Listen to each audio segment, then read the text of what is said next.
Yeah.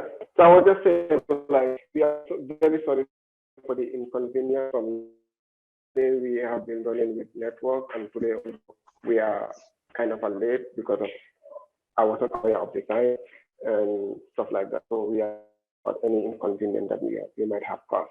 Yeah.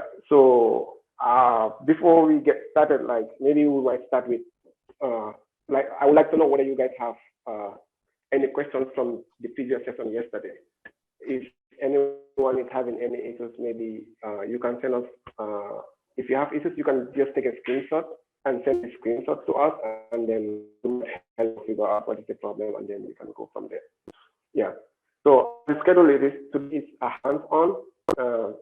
So therefore, we might need to start from some part that we did yesterday. It might overlap, but we will have to do something like that, and then yeah, and then we will have a complete demo of to do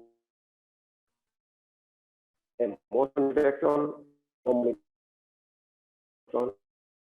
using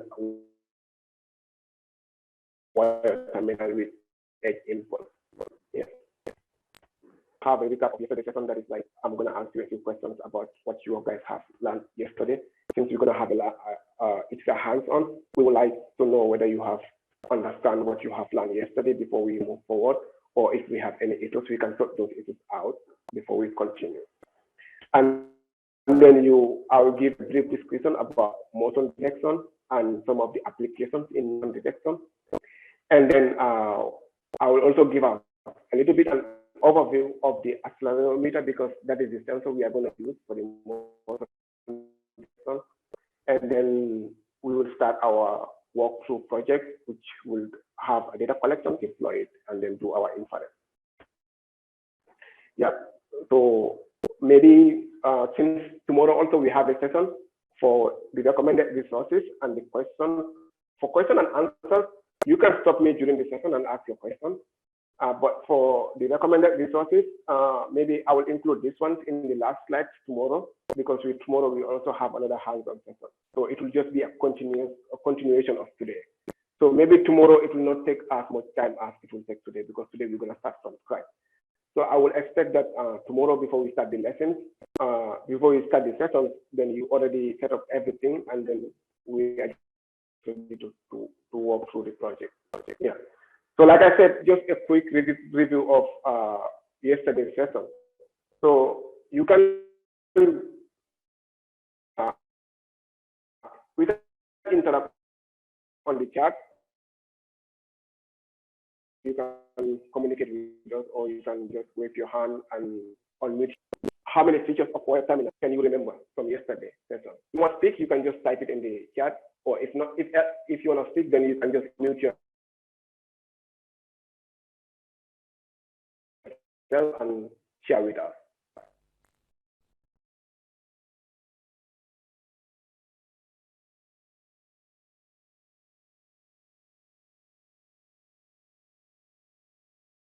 Very good, Luca. So let's see in the chat, please.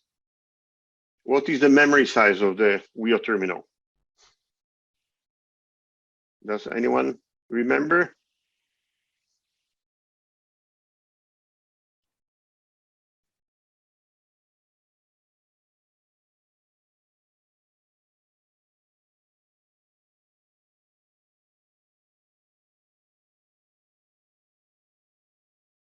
No, so maybe Luca, you can refresh. Oh, someone, okay. From Pakistan, 4 MBs. Is that correct, Luca?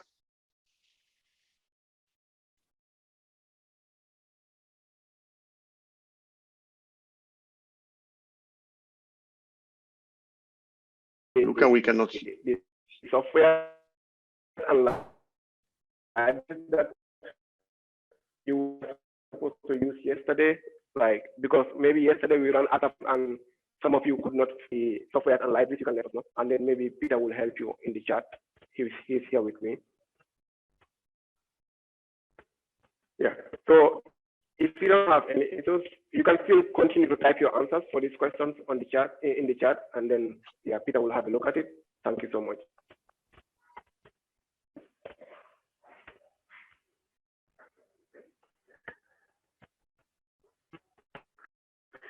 Yeah, just to give a review of the wire terminal. So you can see the features that are in the wire terminal. Like you have so many sensors inside, and then the other important thing is it has a group extension that you can connect over 300 other type of group sensors on this wire terminal. So therefore,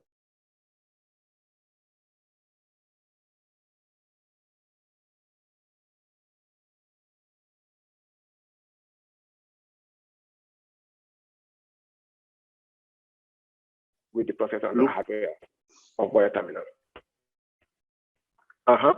Hello? Yeah, we could not hear you. The audio stopped for a second. Okay, please go ahead. Is it okay now? It's okay now, yes. Okay, go. Yeah, thank you. If you just lost my voice, or if you cannot hear me anymore, just let me know so that I can stop and then we can continue from there.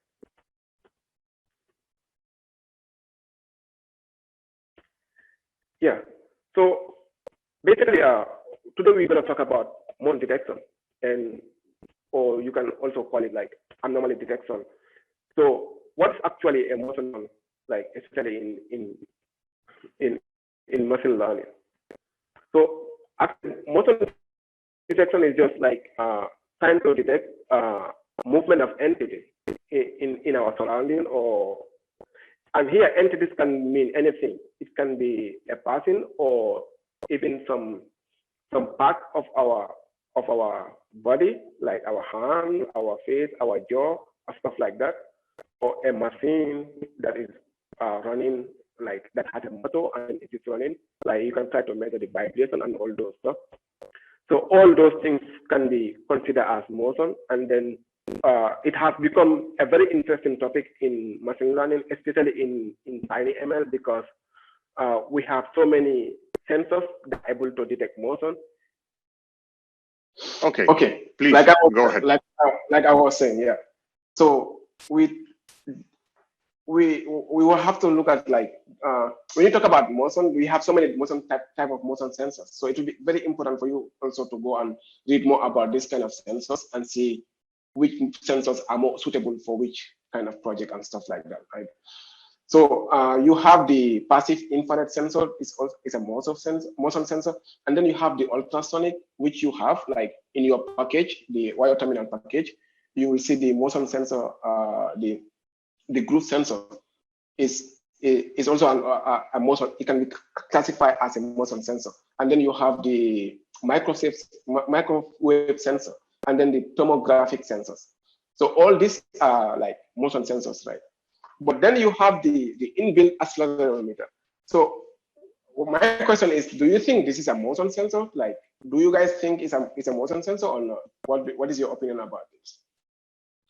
Because most of the time, if you look at it, well, the accelerometer is always trying to calculate the acceleration of an object or the movement of an object. So therefore, it can also be classified as a motion sensor, right? Yeah. So for example, to give you an example, is like you look at the mobile phone that we use. At times when you open the map and then you have the compass, and then when you start moving your mobile phone in different directions, and then you see the compass head will start moving. So this thing most of the time is triggered by the accelerometer inside your smartphone. So what are other applications that we can use in motion detection? So one of them is like earthquake detection, which is obvious, like, and then you have bionic limbs, like for example, in artificial intelligence or artificial limbs, when somebody maybe has a problem with his or her limbs, and then they fix these sensors on his on an artificial device to be able to move his limbs, right? And then you have hard drive protection. Maybe you might want to say how, but like for example, if you can see your computer, the computer has an accelerator sensor that, like for example, if your computer is about to drop, like your laptop is about to drop, it will switch off the hard drive, so that when it falls with that force, then it does not scratch or something like that. It does not have any effect on the hard drive. So this is done by the acceleration sensor. And then also you look at the drones, like you see like at times the drones would like to fly in a stable format, something like this. They are also fitted with these acceleration sensors that is able to monitor this and guide the drone to be able to fly stably. And the other thing is like we use these sensors to understand our surrounding, the items around our surrounding, or like our bodies themselves. So you can actually, there are so many other applications that you can use with the accelerometer or any other motion sensors, right? Yeah.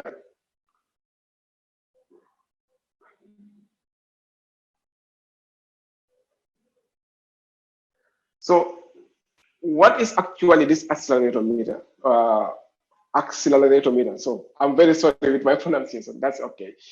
So what it does is like it measures the vibration of or acceleration of motion of an object. An object here can mean even a person. I'm sorry if I feel if it is kind of offended to say like an object is kind of a person, but I just use an object as a generic term here because it can mean anything, even a person, right? And then it uses an electromechanical sensor designed to measure either the static or dynamic acceleration. Like for example, if you talk about gravity, like gravity has a static motion, right? Like it's an example of a static motion. But like you have dynamic acceleration. It's like, for example, when a car is about to crash, when the car is about to crash, the speed that it goes when it's about to crash, like it keeps changing from one point to another. So that is dynamic, right? And then like, but in general, there are two types of these accelerometers, right? And one of the two categories are like you have the high and the low impedance. So the actual difference between the low and the high impedance is the high impedance, it's like the one that can be fitted in objects in a very high temperature, like maybe more than 120 degrees Celsius. But the one that we have, the inbuilt one, and the most of the one that are used in the industry are the low impedance acceleratometer sensor. Yeah.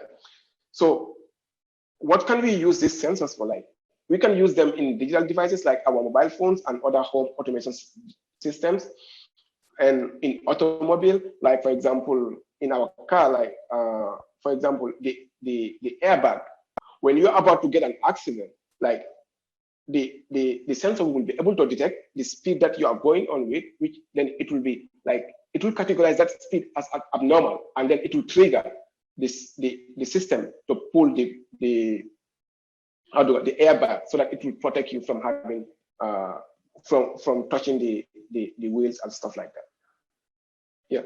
And then also we can use it in drones, and then we can also use it in the industry, like for machines that rotates, to be able to understand the vibration of the machine, and we can also do some predictive maintenance before like the machine get bad and stuff like that. Yeah.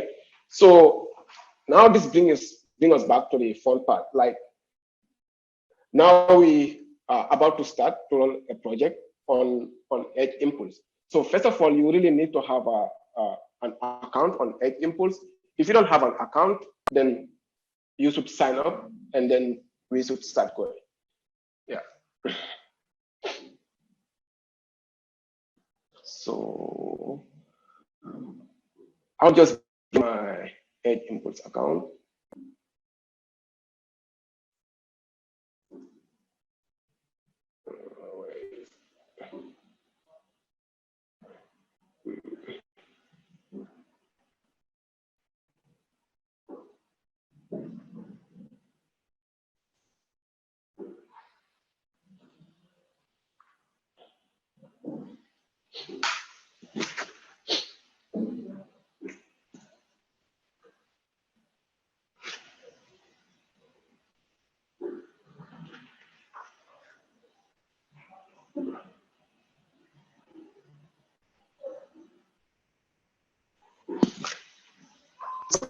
My screen. So the first thing I will do is just to log in on my Edge Impulse, right? The first thing we need to do is to log in on our Edge Impulse. Can you all see my screen? Peter, can you see my screen? Yes. We can see your screen. Yes. Yeah. Okay. Yeah. So first, what we do is like, if you already have an account, you log in, then you can come here and create a project, right? Or the other thing you can do is you can just click on your name here, and then you can say create a new project. So you can do this thing in two ways. You either come to the dashboard here, create a new project by clicking this green button, or come to your name, like clicking on your profile, and then click on this plus icon here to create a new project. So I'll just create a new project. And then maybe I'll just give a name for this project, and I'll call it ICTP 02. I'll just call it 02 because I did one before and I call it 01. So this one I'll call it 02. Right? So what by now you should all have your account, and you should just follow along with me, and then we can just do this thing together. So if I'm going too fast, then you can let me know. If you still have issues with the softwares or the libraries that you are supposed to install, you can let us know. Maybe you'll be checking the chat if they have any issues in the chat. Okay. Okay. So I'll just give my project a name, and then I'll click create. So you can see like Edge Impulse has two kind of accounts. Like you can have a developer account or an enterprise account. So the developer account is completely free. You don't need to pay for it. And then the, how do I call it? The enterprise account is for payment. Then you need to pay. Yeah. So let's just take a moment, and then this thing will create the project, and then we'll go. Yeah. So basically, when you first create your project, you most of the time get this pop-up, which will tell you like, welcome, and then it will start to tell you like to select one of these type of sensors or type of project for you to select on. So for now, you don't need to do this. Just click the X button here and close this window. Right?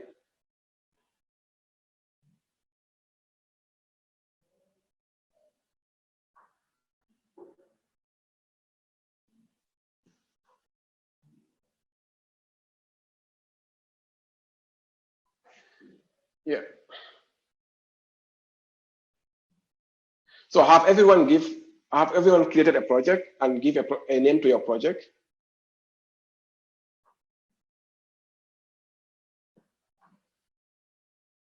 Please thumbs up if you have a project.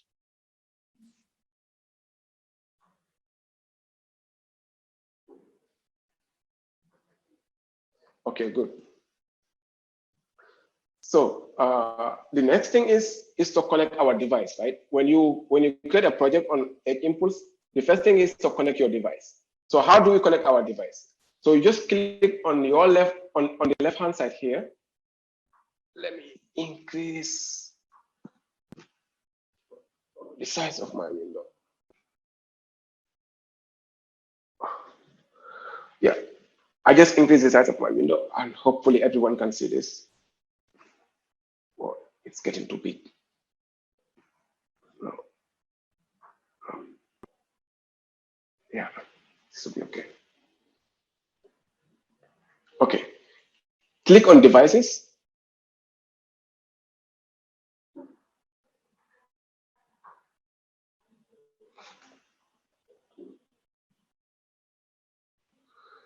So for the first time, when you click on devices and you have never connected or you have not connected your device yet, this is what you will see. Like, and then it will ask you to learn more about, oh, what are you seeing? It will ask you to learn more about connecting devices, right? Yeah, but come to the upper hand corner here, like on your right hand side, you will see connect a new device, and then click on this. And then when you click on connect your new device, you will actually see a lot of options here. And maybe you will find time later after this session by yourself to explore most of these options here. Yeah, there are so many options on how to collect data and start training models on Edge Impulse, then deploy them on the Edge device and stuff like that. So for now, for this project, we're just gonna go here on our right and just click on browse development boards. So this is, it will take you to a page that will support all the boards, that will have a list of all the boards that are supported, or all the devices that are supported by Edge Impulse. Yeah. So you can see like there is a huge number of kind of microbes that are supported by Edge Impulse. So for your training kit, which is SID wire terminal, is a community board, then you will come down, just scroll down to the bottom, and then look at the SID wire terminal, right? So if yesterday you have connected, maybe you don't need to do all these things. I'm just showing you like how this thing works.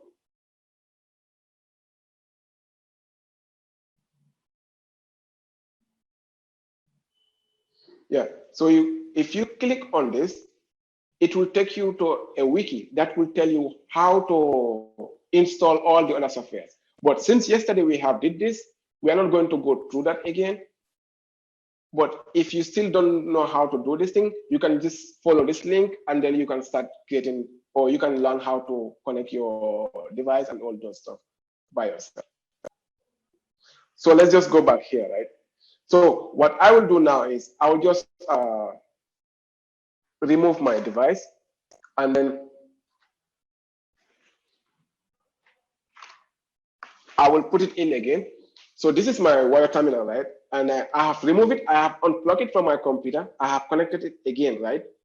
Now, what I will do is, if you look at the wire terminal on the left-hand side, it has like a button sort of, and then you have to reset this thing, right? This is for the first time. You just have to reset it.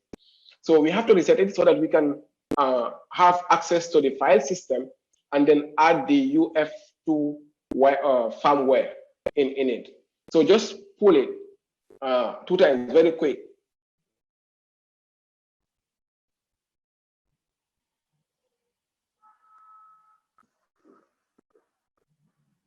Just give me a second.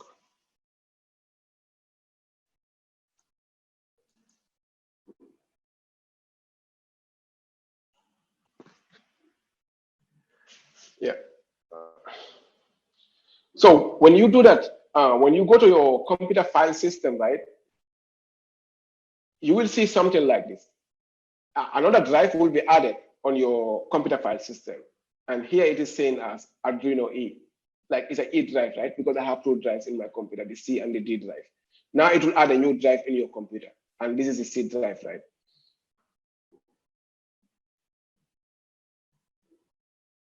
So what you do is open this E drive, and then yesterday,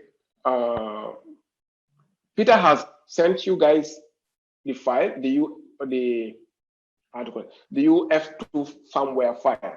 So you just need to drag that file and drop it inside here, or copy and paste. All right. So you can see I drag the file and bring it.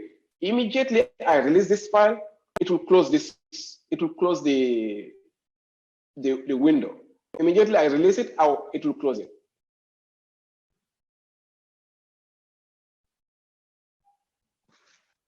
Okay. So now that means like we are all set. Now the next thing is to open our terminal, right? Yeah.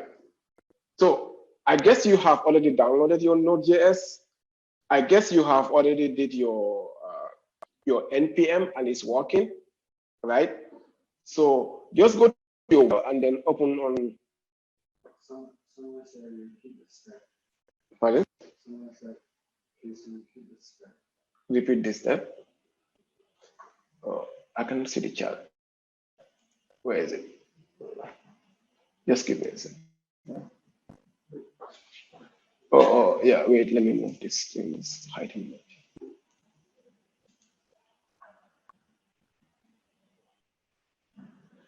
So the one who was asking about where to start, have you installed the Node.js? Have you installed the Arduino CLI?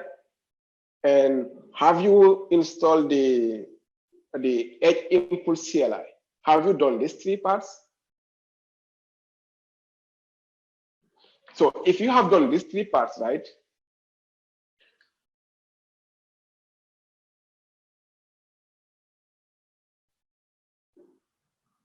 If you have done those three parts, don't go to the data collection part yet. Just wait until when our device is connected. Then we will do the data collection. For now, we are on the, how do I call it? Device connection part. We are going to connect the device first. Then next we'll do the data collection part. So if you have done that, you have installed all the things. Now, just connect the wire terminal with a USB to your computer. And when you are done, look at this part on the wire terminal. Pull it fast, like twice. You know, just pull it down and release and pull it again, but very fast. Do that very fast. So when you do that, it will open that I have said, like the file system. Maybe I can bring this.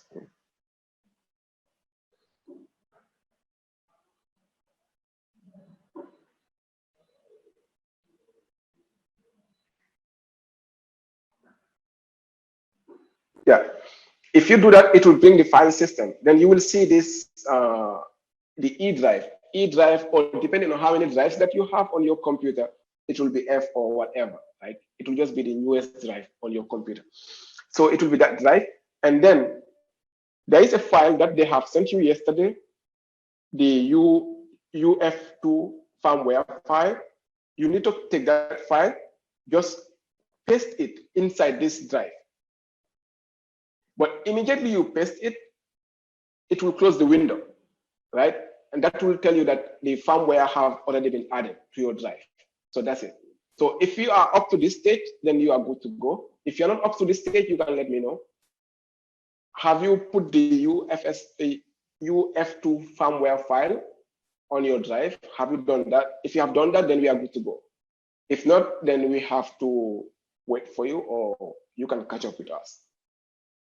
Okay, now I'll just assume that everyone has done that. Yeah, so the next thing we need to do is, like, after you did that, open your terminal, right? The terminal is just your command prompt, right? So if you are on Windows, you can just go to your, you can just right click on Windows and then type CMD and open it at administrator or whatever, right? Have you all done that?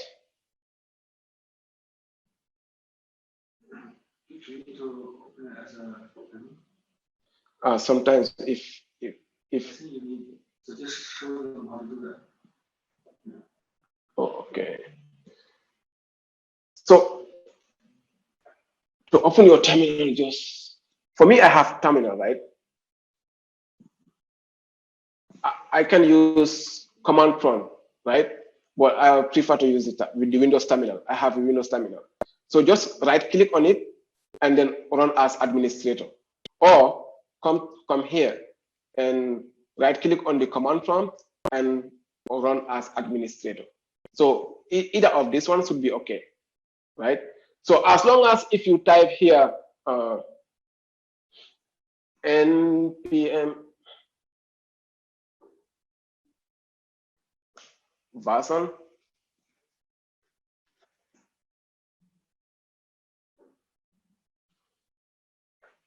so as long as if you type the npm version, it is showing you the version, and then when you type the node, then it means it's okay, right? Yeah. So that's that. So after you did that, what you need to do next is to run the edge impl command, right? Just type edge impulse daemon. For the first time, maybe you can put this -- clean. What this will do is it will just clean and bring you a new, like, it will just clean all the cache memory that you have done before on your drive, and then it will bring a new one. But if you want, don't also put the clean, just put the edge input daemon, then it will pop up. So when you enter this thing on your command line, just press enter.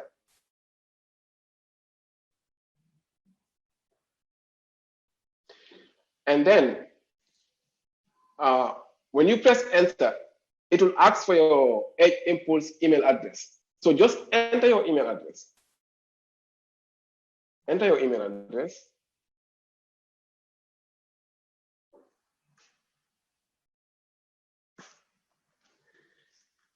Then it will ask for your password. So while typing your password, you have to be careful and type it correctly, because it will not show the password here. It will be hidden, right? So just type your password.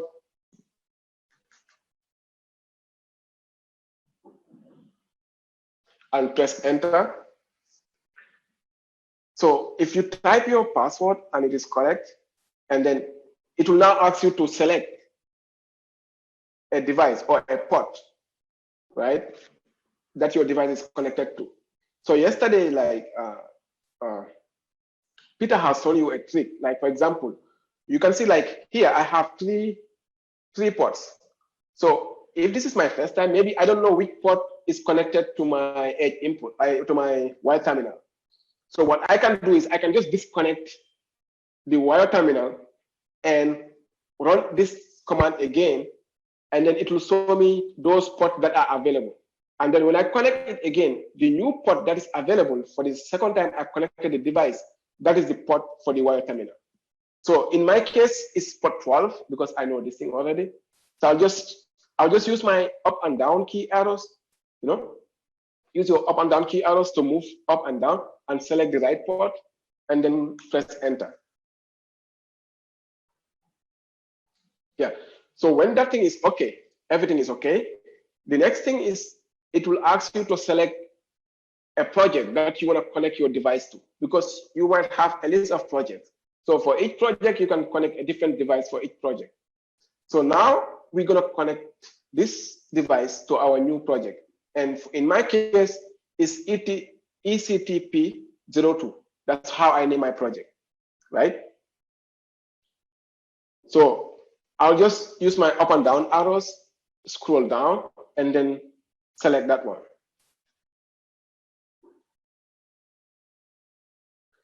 And wait for it. Now, the system in the background is just setting up and configuring your device and all those stuff. When it is ready, it will tell you what you should do next. So just be patient and wait for the system to finish what it's doing. Okay.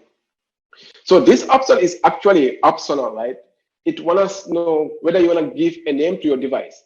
But it's also very good practice, like, for example, when you are doing programming, to name your variables and stuff like that for easy access and stuff like that. So it's also would be a very good practice to give a name to your device. Maybe the same project, you want to connect multiple drive or devices on the same project. So if you don't name these devices, maybe later you will have confusion about which device is connected to which, or which device do you want to use.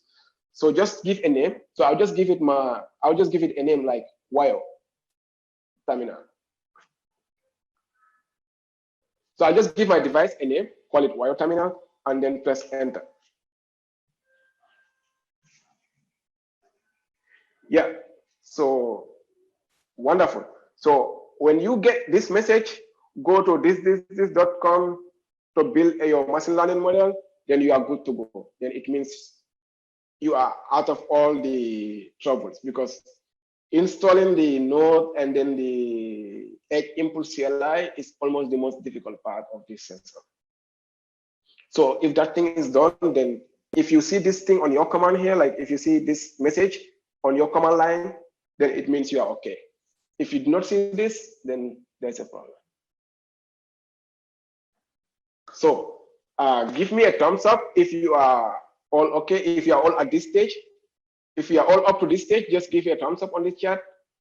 Just confirm with me that we are all at this stage before I switch to the edge impulse.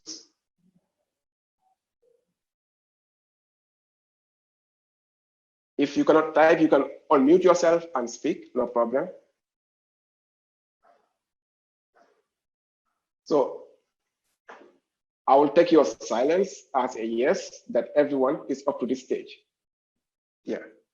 Okay, good. So now, yeah, now when you come to Edge Impulse, it will tell you, it will notify you that your device is now connected.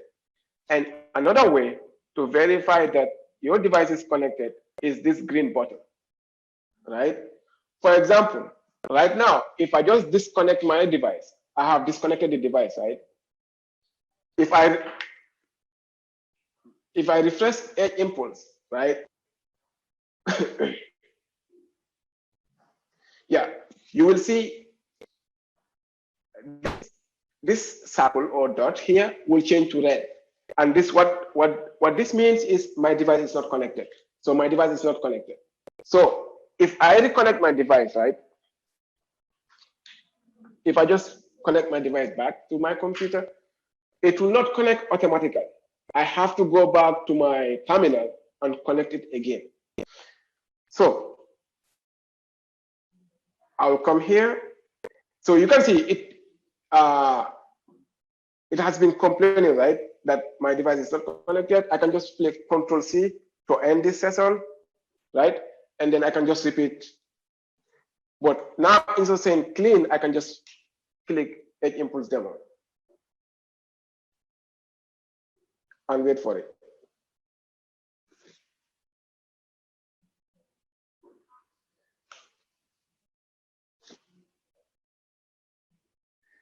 You can see this time around, it doesn't ask me to enter my email address. It doesn't ask me to enter my password and all those stuff, right? So it's just going straight forward.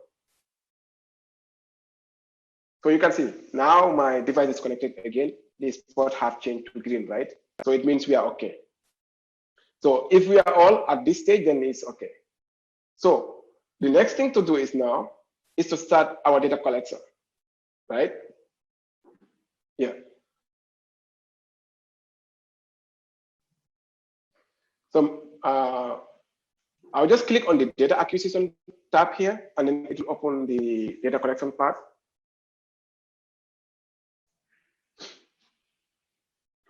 Yeah. So you can see on the devices here, right? You can see device. If you were having multiple devices connected, my network is so slow. If you were having multiple devices connected, you will have a list of devices here. So this is where the good practice is, giving a name to your device. So if I have not had name my device and I have multiple lists of, or I have a list of devices here, it will be difficult with those random numbers and or random characters. It will be difficult for me to know which device I should connect, right? So it's good. It's a good practice to give a name to your device. So I have given a name to my device, right? Now, the next thing is you can come here and select a sensor. Which sensor do you want to use? So for this project or for this walkthrough or demo, we are just going to use the accelerator meter sensor, right? So the next thing is to label your data points. So we're going to use maybe two labels, like up and down, or moving left and right. Depends on what you want to do, right? So for this project, we're just going to collect a data of us waving the wire terminal up and down, and then the other data will be like just allowing it to lie down on the table on a resting format. So only these two data points that we are going to collect, right? So this is actually not a real life project that you can execute and start processing in the wild. This is just a demonstration on how you can.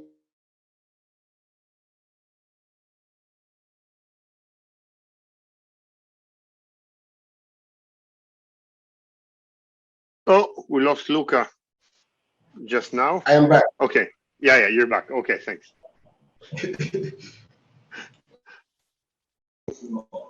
Yeah.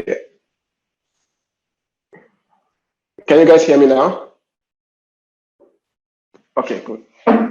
Yeah. So like I was saying, we're gonna choose two labels, right?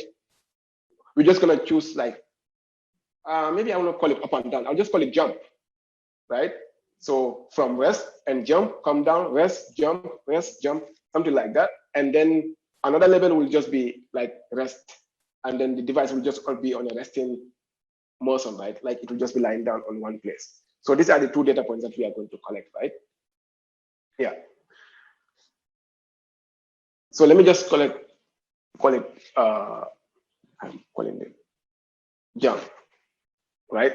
So I'll just keep this thing as Luca, default. Can you share your screen, please? Oh, I forgot that this screen was not shared. Okay. Can you see my screen now? Yes. Okay, good. Yeah. So like I was saying, like I'm just gonna choose two labels, so I can just give any label. So I'm calling it jump because I'm gonna use the device to put it up and down, up and down, up and down, like from the resting format, up, down, like that, right? And yeah, my device is also disconnected. I need to connect it again. I don't know why. Yeah, so maybe I was disconnected, and now you can see my device is disconnected. I will go back here, and I'll just connect it again.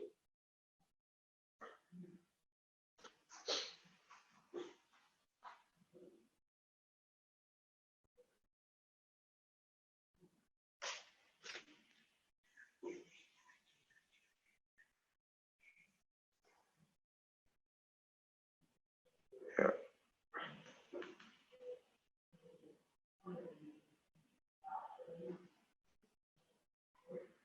What? Okay. Okay. Okay, cool. Yeah, so good. We are back again. My device is connected again, and here I have one terminal, right? So I'll be choosing this this label here, and I'll just keep these things as default, like the 10,000 milliseconds. That is like 10 seconds, something like that, and then yeah, the 100 hertz, like the frequency. So I'll just keep everything as default, and then start collecting data. So you can also choose to do what you want. Like you can choose anything that you want. You can choose to move it from left to right. You don't actually necessarily have to do exactly the thing I do. Maybe you can also try different variations and see what your model will look like and stuff like that. So we can start. So the first thing is I will start collecting my data, right?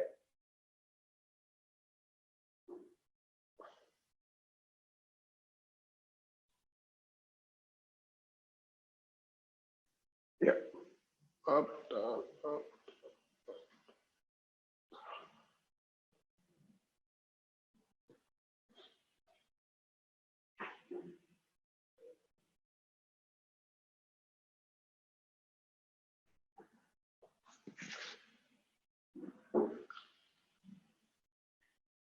Yeah. If my network is so good, because I'm using a VPN, if my network was so good, it would have been faster than this, like, because like it keep loading. So because of my network and because I'm using a VPN, so that is why it's like it. Yeah. So basically you can see details of the data here, right? So you can see like, it's almost a uniform pattern, right? You can see the pattern of the data, right? It's almost uniform, right? Not much different. But you can see here, maybe here I bring down the device so low. That's why it causes this. And at the beginning here, maybe before when it was saying starting to collect data, it was at a rest format, at a rest point, at a resting point. And then while going up, then from this point to at this point is like a flat data point. So this would be okay, right? So let's do the same thing, maybe 5 times or 6 times. Let's just do it maybe 8 times. I'll just do it 8 times or 10 times. I'll start again.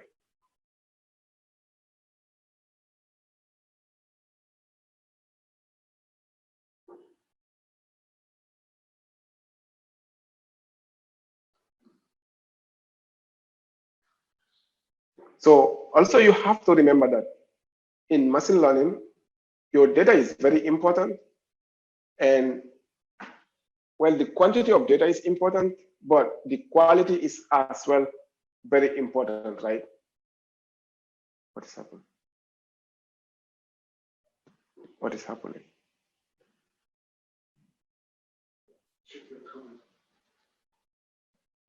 Wait, you see the network. Check your comments, see like it's happening. Yeah, come on. Oh, device not connected.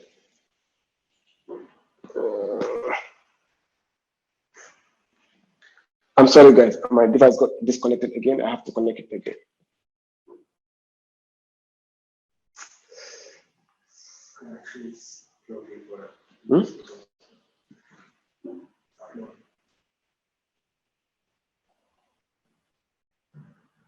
So this is the good thing about having the command line window open as well, because when your device is disconnected, it will not give you information on the website.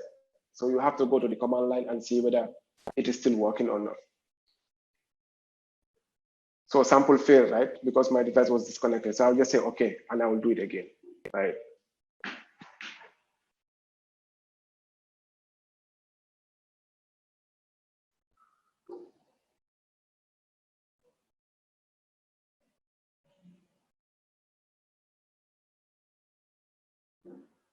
So you can see here, like it is saying that started sampling, right? Sampling started. So when it is done, then it will be uploading the sample. So you can see all the information will be also published on, or will be displayed on your command line as well. So it will be a good practice to have the command line window open at one side of your screen, and then you can see what is going on. So now I have collected 2 data points, right? So we can see there is a little bit of difference between these 2 data points. Maybe because of initially, like, you know, the accelerometer have 3 data points, the X, Y, and Z. The X, Y, and Z, right? So initially, maybe the device was lying at very far end of my left, but then later, maybe I bring it very closer to me. So that is why you have a variation in the X and Y. So, but I think it should be okay. Let's just have more variation in our data, maybe to help to make our data model to be more robust, something like this. So I'll collect another sample again.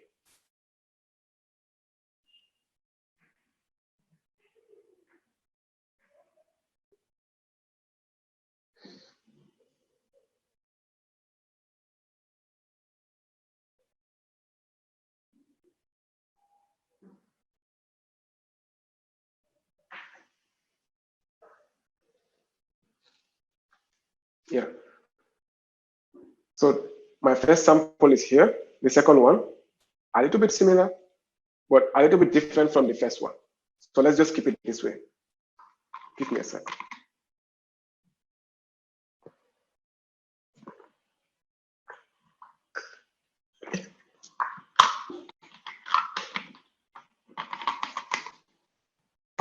Yeah. So I'll just do it for the 4th time.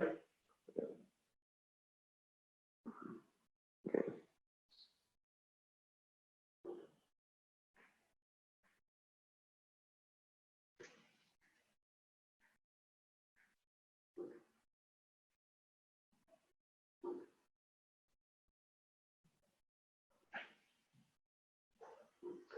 Yeah. And then 1, 2, 3, 4, 4 times.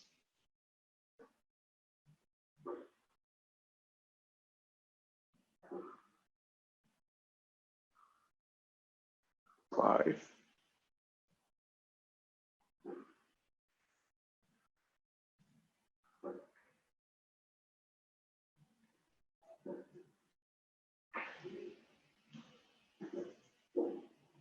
Start another one.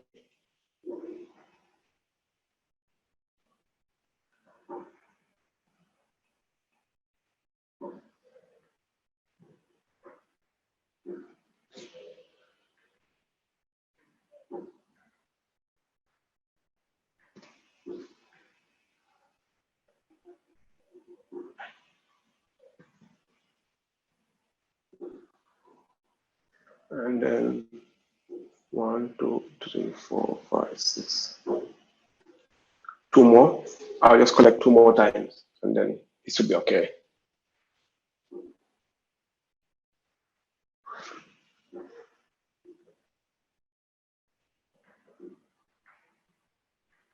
Oh, are you seeing my screen? Are you seeing my screen? Okay. Maybe I'm disconnected again.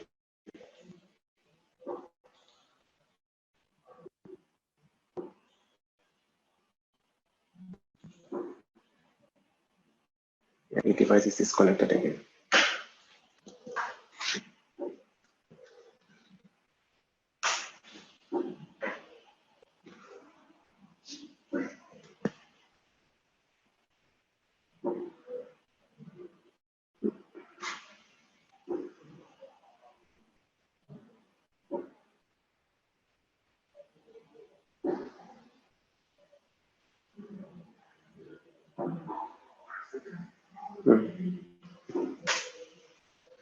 The device is disconnected. Just give me a second. Okay. Yeah, so I've collected 1, 2, 3, 4, 5, 6. Yeah, let's get the second one. Well, one thing is obvious. Data collection, data processing is the most time-consuming part of machine learning, is the most boring part of machine learning, is the most tedious part of machine learning. So be patient with us. Yeah. 1, 2, 3, 4, 5, 6, 7. And yeah. On top? Yeah, we have 1 minute, 10 seconds. Let me just get 1 minute, 20 seconds. So that I'll put the 20 seconds as sample, like test rather. Yeah.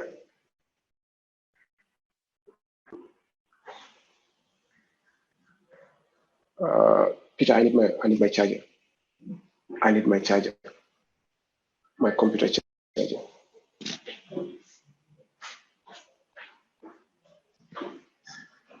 Yeah. So total for jump, we have collected 1 minute, 20 seconds, right? So what I will do is, actually there's a caveat here. One thing you can do is, you can come to test data here, right? And collect test data set by doing the same thing as you did for the sample. You can do this thing, like you can come to here, come to this place. Another thing you can do is,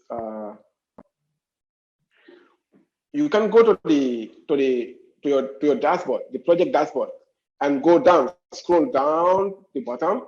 Wait, just give me a second. My network is too slow. So you can come to the dashboard here, and then scroll down to the bottom right, and then here, like Edge Impulse has a feature that will automatically split the data into test and train format, right? So you can do this thing, but in this training today, we are not going to do this thing, because for you to be able to do this thing, like you have to have a uniform amount of data that will be able to divide the data into 20 and 80%, right? So instead of doing this, I'll just do the data, the test data manually. I'll just assign the test data from the training data manually. So how you can do that as well is like, one, to do it fast. For example, if I want to select 2 data points and move them to the training data set, to the test data set, I can just click on this multiple item, and then it will bring that checkbox. So I can just randomly select 2 of them, right? And then move them, like move this 2 sample to the test data set. And if I click move, it will ask me whether I really want to move this thing. I will confirm yes, I want to move it, and then it will move it to the test sample, right? So basically, what you can see is like for one of the data point, I have 75% as training and 25% as test, right? Yeah. So the next thing we're gonna do is we're gonna add another label, right? Like making it let's allow the device to rest, and it is resting, and I'll just collect the sample, and I'll collect the same amount of sample as I did for the jumping and stuff like that. This is just to make sure that your model is not biased to one data point, right? So this is very important.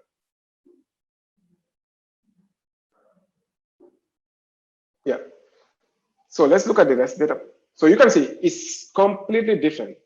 Like the data visualization is completely different between the jump, right? This and this, right? So basically, if you, while collecting data or while processing your data and you see something like this, it will give you a sense that maybe your machine learning will, your model will not struggle to learn the patterns of the data because the two labels are too different. But when the labels are like very similar, that's where the problem is. And at that point, like it's very difficult for your model to be able to do the learning and stuff. So I'll just collect more data of rest, and then yeah, we'll be okay.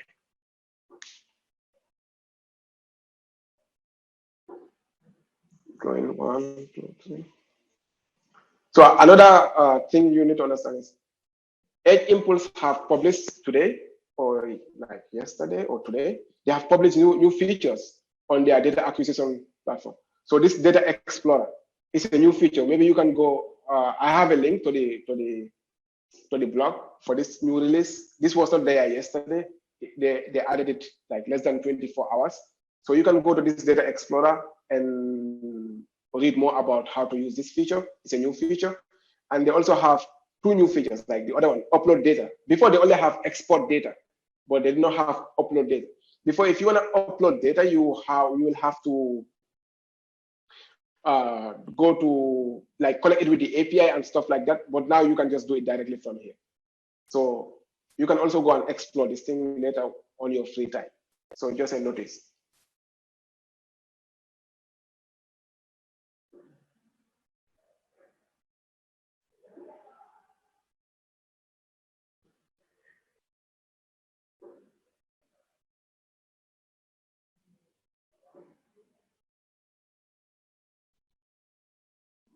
Yeah, but I don't want to do the Data Explorer stuff, not now. Yeah. So let's collect more data for resting, and let's see what happened. Yeah. 1, 2. We need how many more? 1, 2, 3, 4, 5, 6, 6. We need 5 more.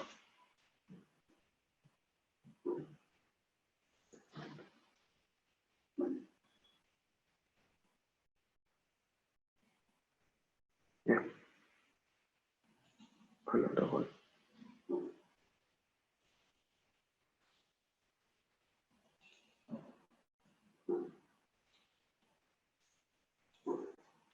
Oh, yeah. Why is it telling me to connect with it? Yeah.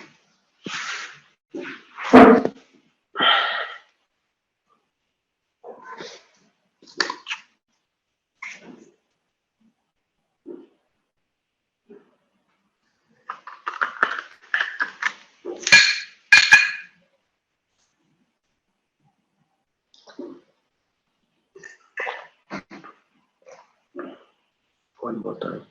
1, 2, 3, 4. We have 3 more to go.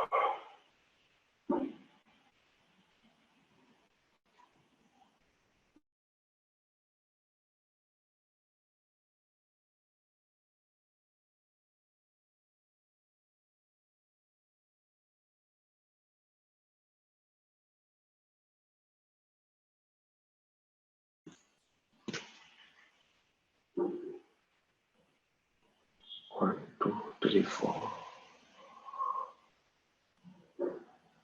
What is this? Okay. Another one.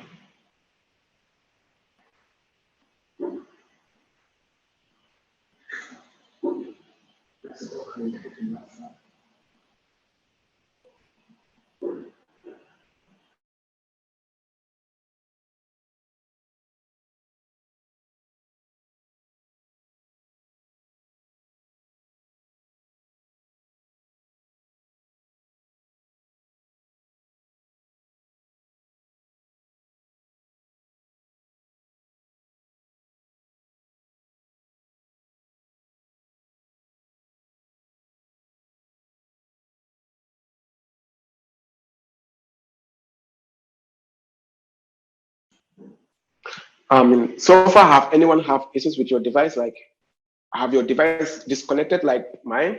Because mine have disconnected twice. And the reason for it is because of the cable that I am using. It's not actually the cable from SIP. I'm using my own cable, so the cable was a little bit shaking. So if you also have this kind of issues, you can let me know. But it should be straightforward. When your device is disconnected, just go back to your terminal and then enter the command again. It will be connected again. 1, 2, 3, 4, 5, 6. Why is it?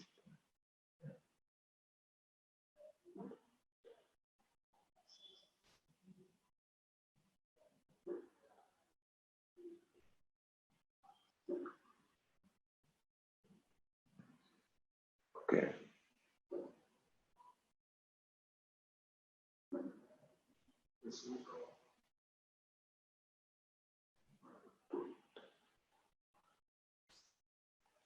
Okay, last one.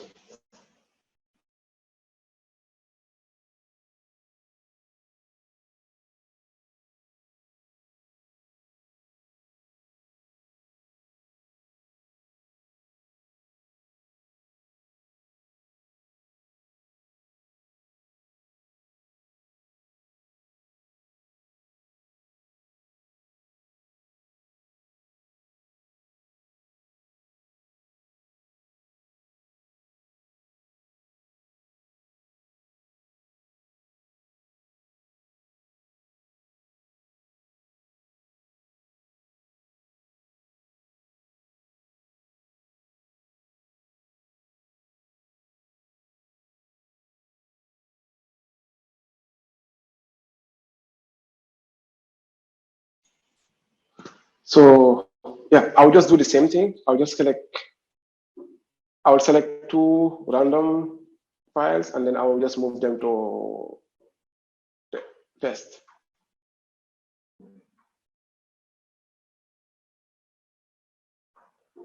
Yeah.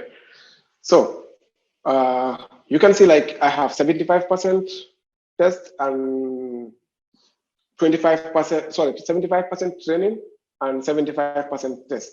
But actually, in general, what is advisable is like to have maybe 80% test training, and then you have 20% testing data. But anyway, we're just gonna leave it this way, and then we're gonna continue. Yeah.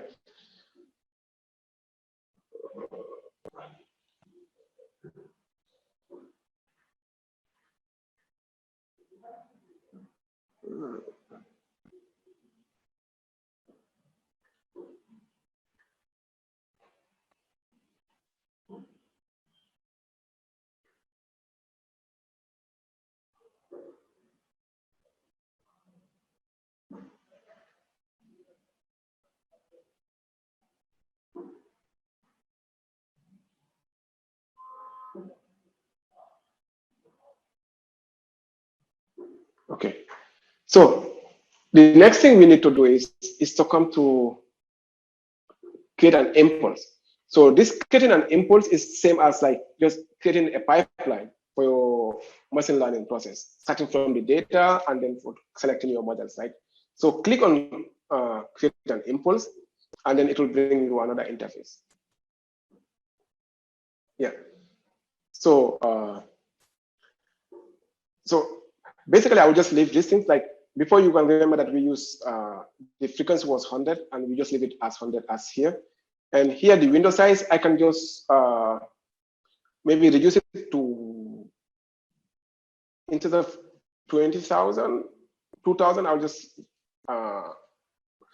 change it to 1,000, right? This is the other thing I will change here. And then the rest, I'll just leave it as default. So you can try whatever you want. So if you want to read more about what is this thing doing, you can just point your cursor on this question mark, and then it will give you some information about it, or you can look it up on Google and then read more about what it actually means, and then it will give you more information.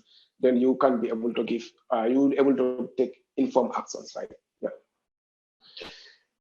And then I'll just click on this block, and I'll try to add a data processing pipeline. So when you come to Edge Impulse, like when you click on this, what it does is it will suggest or recommend the best data processing pipeline for you. So basically, you'll see a star next to the one that are recommended, right?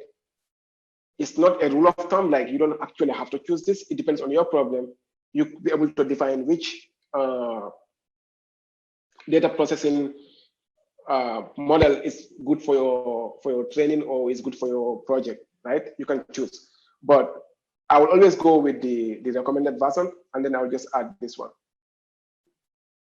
Yeah, and then the next thing I will do is, and then I'll now choose my learning model, right? The model that I'm going to use to learn the patterns of the data, or my mathematical function, whatever I call it. And yeah, we can just call it as a classification because we are just looking at two classes of data, and then we want to classify whether it is jump or rest. So I'll just choose classification, and actually that's what Edge Impulse as well recommended, right? Just add it here. Yeah. So when you do this, click on save, and then it will save the pipeline for you, and wait for it to finish. Now, after it has saved the pipeline, so each of those blocks that you have created, it will create a new tab here. So just click on the first one for the data processing, and then we look at it first, and then we go to the next one.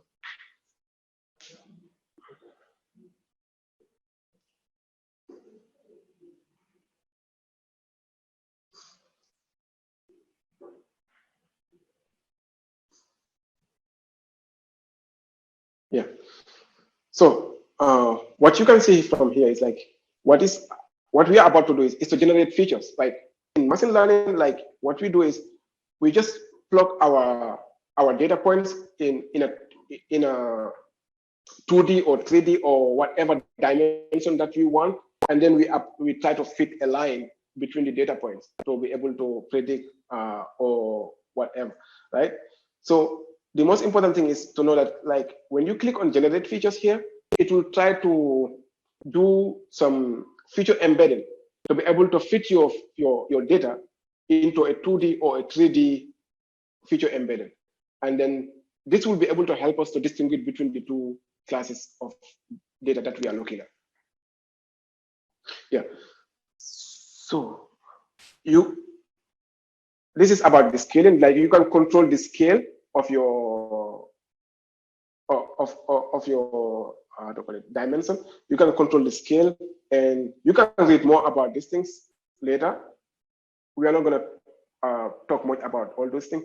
And the other important thing about Edge Impulse is it be able to predict or give you an overview of how will your data, based on the data that you have collected, how will it perform on that device that you are connected to. Like for example, here it is telling you that it will take 5 milliseconds to process, and the data on it will be like, it will take about 4 kilobytes of my RAM, right? So that should be good. So what we will do is we will not do any customization here. We just leave everything as default. You will be able to do this thing later. Then you can learn more about the features, what you want to do, right? So I'll just click on generate features. So when I click on the generate features, then it will bring me here, and then I just click again generate features, and it will start doing the process for me. Now you just need to sit down and relax and wait for Edge Impulse to do the process for you. So basically, if you were not having Edge Impulse, what will this mean is you will have to write your own code to be able to do all these things for you, which can be very, very not only time consuming, but a little bit difficult, right?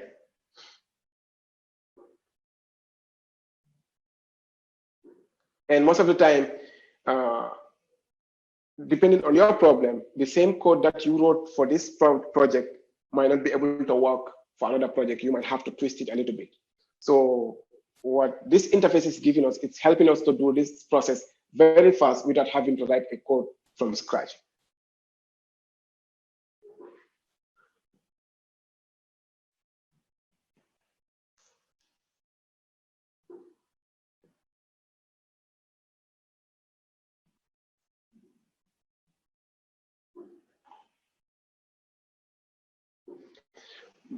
Marco, how much time do we have for today? We still have 1 more hour, and I think it's really worth going through this example. That this is great. Process. So if we're able to deploy the example on the device, that would be fantastic. Okay, cool. Yeah. So you can see what our features look like, right? So we have one of the data on this side here, and the other ones are here. So, and the one that like the resting point, the other data points that are like these yellow ones, the rest that are here, they can be classified as abnormal points, right? This is similar to anomaly detection, right? And because what we expect to see is all the data points for the rest to come here, and all the data points for the jumping to either be here or here and here, right? But that doesn't actually have to be the case all the time. And most of the time, when you do like feature embedding, your data points will appear almost this way, or even more meshier than this, because you will see at times all the data will be at the same point, right? And then it will be difficult for you to fit a line in that data. Yeah. So, but what this will tell us is like, although like maybe when we start training our model, we will have some issues, like maybe our model will not be 100%, but it will try its best to be able to give us the amount of like a very good, how to say, a very good learning rate, something like that. Yeah. So next, when we finish processing the data, we generated our features, we did our feature embedding, and now we got that. The next thing we need to do is to go to our classifier and then configure it and then start training our model. So click on the NNN classifier, and then it will bring you this interface.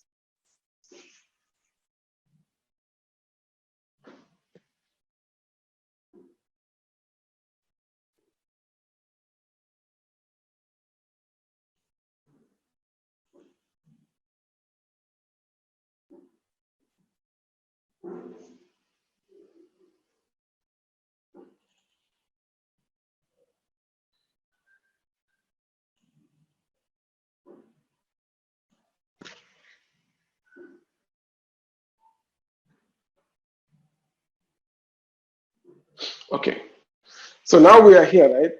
And each of these parameters here is actually almost a research topic or a research problem of its own. Like, for example, just trying to understand what is an optimal learning rate is a research method or is a research topic or a research problem of its own. Also, like the validation size, this one depends on the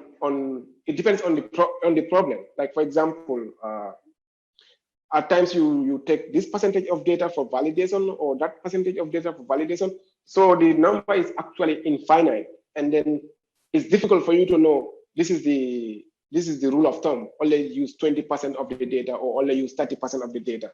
So this is not actually like a rule of thumb, right? So you just have to guess and then, yeah, try and error. Whichever works best for you, then that should be okay. And yeah, so also the number of training cycles, right? This thing also the same thing. Trying to determine what is the optimal number of training cycle or the number of that you need to train your model to be able to have a very good accuracy is also something that you can do a research of its own. And there are like some of this algorithm optimization process, like for example, genetic algorithm, and then other algorithms that you can use to optimize your learning rate and stuff like that. So these are actually specific research areas that you can explore as well in the future. So we are not going to get into the details. We're just going to leave this thing as default. But the thing I will do is the number of cycles, I'll just change it to 500. I just want to change it to 500, right? And then, yeah. So the number of input features there, and the number of dense layers as well, the same thing. It's difficult to say this number of dense layers is the most accurate or whatever. It's really difficult. It depends on a try and error, or you can design some algorithms to be able to optimize system for you. So these are all optimization process, and optimization is a completely research of its own. Yeah. So next, we just want to start training this model, and we start training now. So the model will start training. Now it will run this 500 times. The model will run. It will train like 500 times, and then it will output the results for us. So you can see from the window here, like it is telling you how many epochs it has done, you know, over 500.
Luca, there is a question for you in the chat.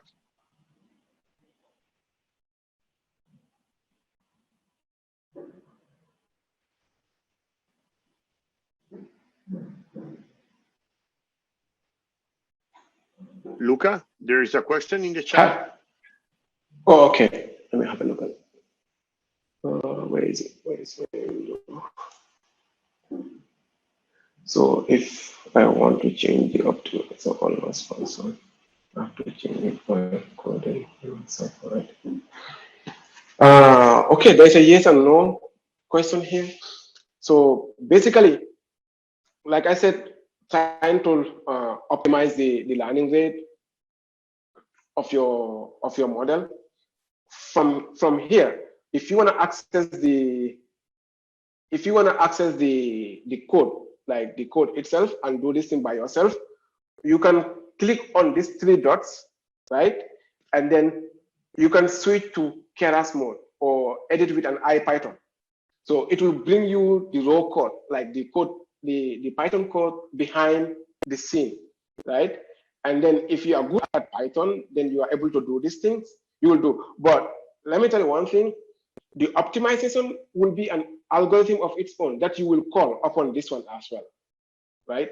So you will already design your neural network model, and then you will also define an optimization function that you will add in this neural network. So if you come to this Keras mode, let me see.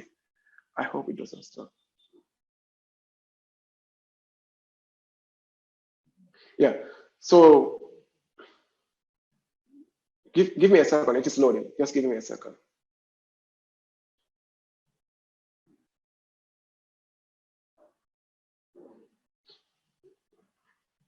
Yeah. So if you come here, right, you'll see all the code that they are using for this, like the number of apples and its batch size and all those things, right?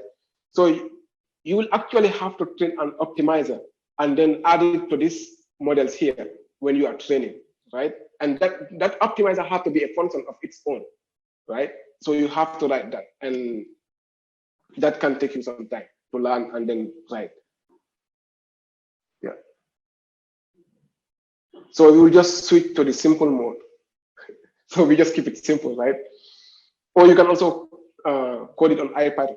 You can also copy this code. You can copy it and paste it on your, like, if you have a Python interface, you can just copy it there, or you can go to Google Colab and then paste it there and then start coding this thing by yourself. So I'm just going to switch to the simple mode for now. Yeah. And now let's just look at our model. It has finished training, and it seems like it is good. It's not so bad. We got 99.3%. Well, by looking at the data, when we did the data processing, by looking at how the data was embedded on our 2D graph, it was obvious that our model is going to be very good, because the discrepancy between the data points is obvious. Like you can easily fit a line in those data points, and then it will separate the two data points, right? So what I mean by fitting a line here is like when you have your 2D graph, and then you have some data points, how do you fit either a straight line or a curved line so that you differentiate between these two data points, the different data points that you have, right? Like here. So how many of them are misclassified? It's only 2, or like very few of them are misclassified, these ones. And you can see the ones that are misclassified, right? They are the jump, because this jump here, it came all the way here, right? And just to give you an idea of how this thing might have happened, if you come to the data acquisition here, right? If you go back to your data acquisition, and then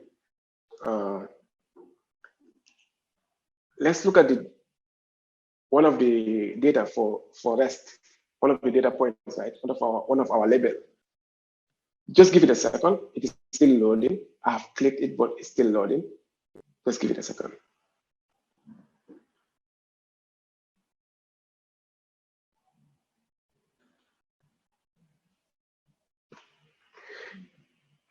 Yeah.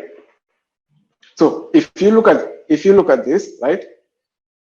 Just have an idea of, like, you can see the Z values are on -10, right? They are on a straight line, like just a little bit of variation on the -10, but it's almost everything is on -10, right? And now when you just look at one of the jumped data, you can see part of this jump data is on -10, right? Part of this jump data is on -10. So probably those data points that we have seen before that are like near to on our training model, like when we did the data embedding, right? Those points that were on near the other data points were these data points, these ones, right? So how can you eliminate things like this? Things like this can be very good depending on your problem, depending on the problem that you are working. If you want your model to be able to do this kind of things, it's okay. But if you want to eliminate this thing completely, what you can do is you can like cut this part of the data out and clean it. That will be like data cleaning, and you can do this thing by going to going to split sample, and then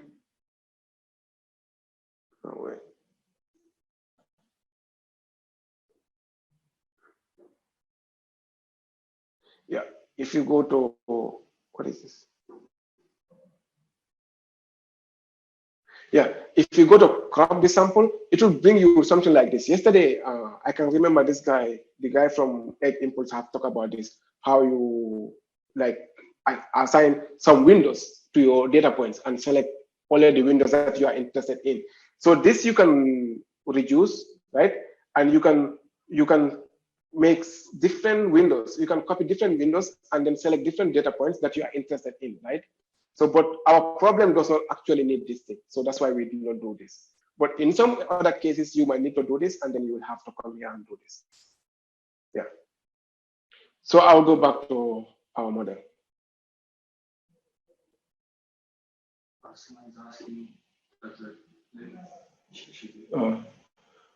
Does the last training performance according to down after converting to tensor?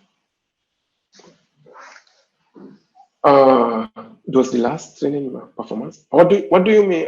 Someone asked this question like, does the last training performance accuracy drop after converting it to TensorLite? I don't understand the question. I don't seem to understand that question, because what you have to understand is TensorFlow Lite is just a framework that you use, just like Keras, that you use to train or to do some machine learning, like to train a model, right? So depending on which framework you use, your model accuracy might be different, because different frameworks are good at calculating, like either, the model quality can either be the efficiency, like how fast it is, and how accurate it is, and it can be both as well.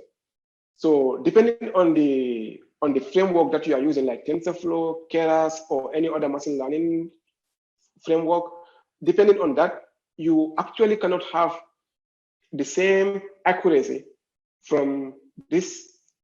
It can happen, but it can just be by accident, not actually something that is obvious. It can just happen by any means, right? But it's almost not possible to have the same accuracy from this training framework to this training framework. It always will be different. And another thing is, even if I use the same data with you, and then we train the same model, if this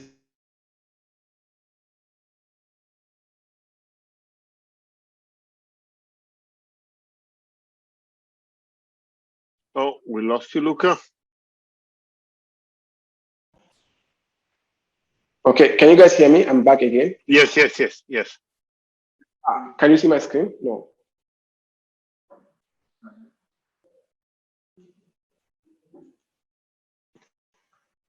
Can you see my screen now? Yes. Okay. So what I was saying is, even if we use the same data, the same output, no difference in our data, right? But if these values here, like the number of training cycle, the learning rate, and the validation, if these things are different, we might have different accuracy. Even if we use the same data, if we use the same architecture, like the neural network architecture, we use the same architecture, we use the same framework, we use the same machines, right?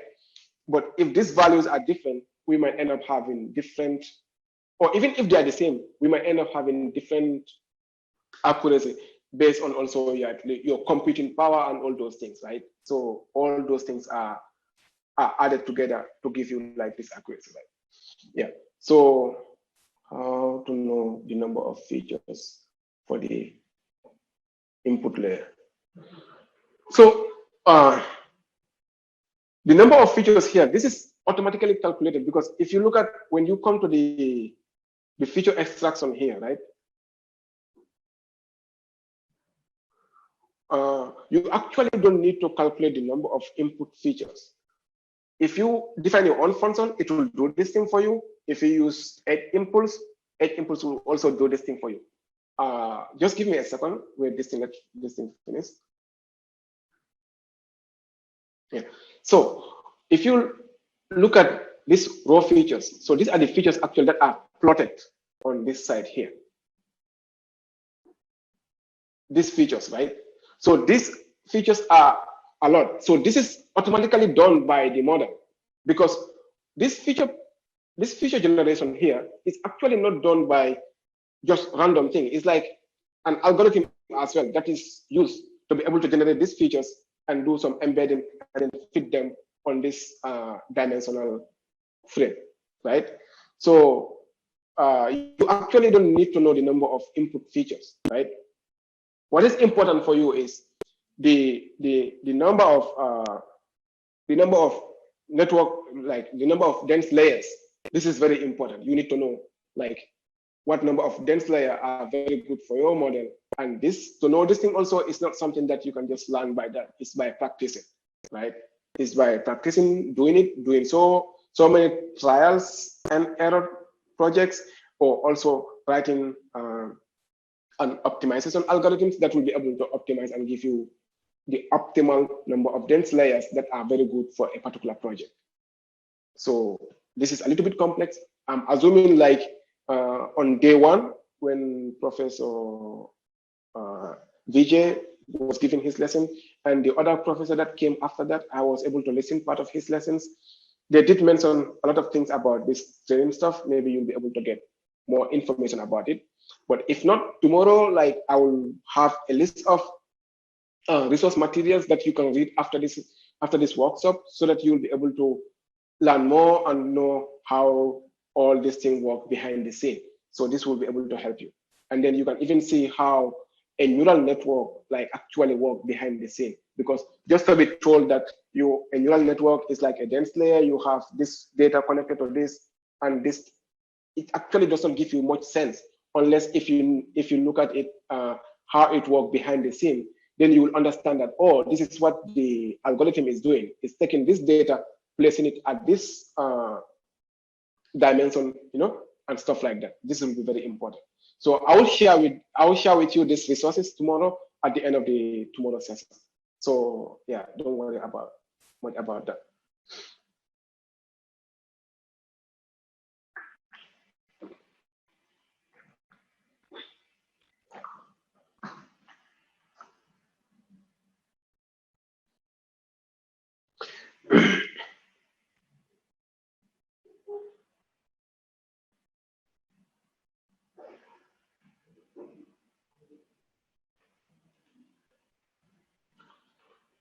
So just to emphasize more on your question, like the number of input layers or number of input features, right? You don't actually, that's why even on edge inputs, you don't even have an option to input it. It's automatically generated, right? You don't need to do this thing. But for the number of dense layers, this is very important. You can change this thing, right? You can add this number of dense layers, that number of dense layers. Like if you click on this one, edit, and then you can choose either 20 dense layers, 30, 40, 50, what you want, right? Depending. So it can be very random. So since you have infinite number of things, because from 20 to 21 is infinite. So since you have infinite number of values that you can enter here, makes it very difficult. That's why you have to use an optimization algorithm. Yeah, so the same thing for the dense layers, right? And then the same, you can also add extra layers, like they give you options to add extra layers here. But this is when you actually know what you are really doing. Like you have dense layers, you have 1D convolutions, you have 2D convolutions, you have a layer that can flatten your data points, and so many things. And all these things are actually a topic of its own. Like things that you can actually learn by yourself, or you can also learn from internet resources, and then become very good at how to do this. And there are people who are actually just specialized in one area of these kind of things, right? Yeah. So that being said, our model did very well. We have 99.3%, which is very good, almost 100%, right? So how do we define a model is very good? So this thing actually also based on your problem. There are times some models you really need 100% accuracy for a model. Like for example, this professor gave an example of if you want to use a facial recognition to open your bank account. So if like there is some error in facial recognition to open your bank account, this is catastrophic. You cannot do this thing. In healthcare, also the same thing. Like so many times, so many health assistant robots, most of the time, they don't allow them to work by themselves. They always have a doctor by them. And that is why, because machine learning is all about probability. It's just like the probability of this thing happening is from 0 to 1. So there is always a chance that it will not be perfect, right? So that is why we humans and machine learning have to coexist and help each other, something like this. But it helps us a lot to optimize most of our work and improve our efficiency and all those things. So you just have to see machine learning or deep learning, whatever, like this. Don't see it as something that can solve all your problems and you just have to sit and relax. It doesn't work that way. Yeah. So that being said, maybe we'll explore some other features before we deploy our model. So they have this one, you can do this thing while deploying the model. This AON tuner, it just helps you to optimize your model so that it becomes smaller, and also the latency will be fast and stuff like that, reducing the size of the model but keeping the accuracy intact, right? And then the other thing is, like, for example, if we train our model but we are not satisfied, you know, remember at the beginning we divided our data into training and test set. So when you're doing machine learning, you should never touch your test sample until at the end, until when you are satisfied with your model. Because immediately you touch your test sample and then you retrain your model and then test it again, it means your model becomes biased, right? It's either you overfit or underfit. So in machine learning, never ever touch your test data until when you are, it's at the final. Like, let's say a student is doing his or her PhD. So this thing, like, now you are training your model, like you have been training your model for months. You're changing it, changing the features, changing the parameters, which is very difficult. You keep changing everything. But you just keep that test data lying down there. But you have to do that. And at the end, like, you have 1 week to submit your paper. Now you have to do the test. And then you just did the test. And then unfortunately, the model did not do very well on the test. Then you have a big problem, because you'll have to get another data for testing. And then retrain your model and test it again. Because that test data you did to test that model, you will not use that data again. If not, your model will be biased, because already your model will be able to recognize the patterns in that data on the test sample. So don't touch your test data, right? Yeah. So if we are not satisfied, before we test the model, we can retrain the model. So actually, this is why I'm assuming this is why edge inputs put the retrained model before the testing, model testing. I'm just assuming. I'm not saying this is why they did it, but I'm assuming this is why they did it. So if we are not satisfied with our model, we can try to retrain it here. But since we are satisfied with our model, we don't need to retrain it. You can click on this thing, explore edge inputs, and see how you can do most of the things, right? You cannot learn everything during this session. You will have to explore more about this thing after on your own free time, right? Now, what we can do is, another thing is we can do the live classification. It's the same as testing our model. The live classification is like bringing a new data that the model have never seen before. That is our test data. We have reserved that data. The model have never seen it. And then we input that data on our model and see what will be its prediction. So this is why now we are going to test our model and see how good. You only know how good your model is after you test it. During the training, okay, you are satisfied. The model did well during the training. But you're only good when your model did very well on the testing data, and then on the inferencing, like when you bring it to life, right? Yeah, so this is the case. Now we are on the testing phase. This was the data that we have reserved for our test, right? We can either choose some of the data and test it, or we can just test all the testing data that we have. So, like, for example, if this is a huge project, let's say it's a huge project and you have huge amount of data, maybe you can just take 5% of your data and test your model before you test all the data points, before you test all the testing data. Because if you use all your testing data point to test the model, that data is already corrupted. You cannot use that data again to retrain or to retest your model. So if it is a huge project, you can just use few part of the data and test it. If you are kind of satisfied, then you can classify the whole data. But if not, just try to use it this way. So since this is a very small problem and it's a very small data set, we are going to classify all the data and see how our model would perform, right? So just click on classify all, and then it will start testing it, and then it will give you the model output.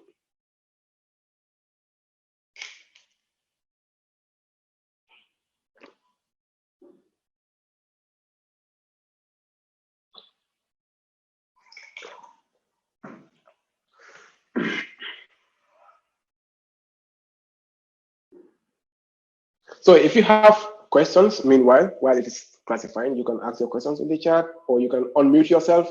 It will be good if you can speak. That will be wonderful. Make the class more, or the session more interactive. Yeah.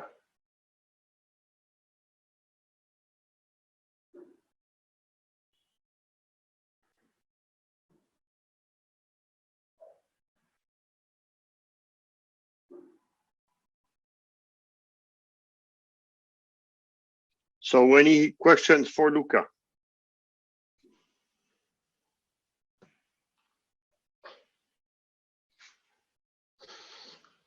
Okay, so our model have finished testing, and you can see this is the wonders of machine learning. Our training data was, our training model was 99.3%. But now we brought a new data. Now the model accuracy is like 96.68%. So actually, if you are writing a thesis or if you are doing a research, this is the thing that you will report, not the one that you have during the testing. The testing, that's not what you, that's not what you report. This is what you will report. That this is the accuracy of your model for like during training and testing. And if you are in production, like maybe if you are working for a company or you are constructing a device that will be deployed in the field, then actually this is also not your accuracy. Your accuracy will be in the inference, right? But if it is just for academics and stuff like that, then this is your accuracy. This is what you can report on your paper. But for real life, the inference is what you report. It's what is the how. It what tells you how accurate your model is. Yeah. So you can see the difference. Almost 3 point something or 3.3. And this is huge. Even 0.1 in machine learning, like the difference between the model, like if you have 99 and 99.9, the difference is huge.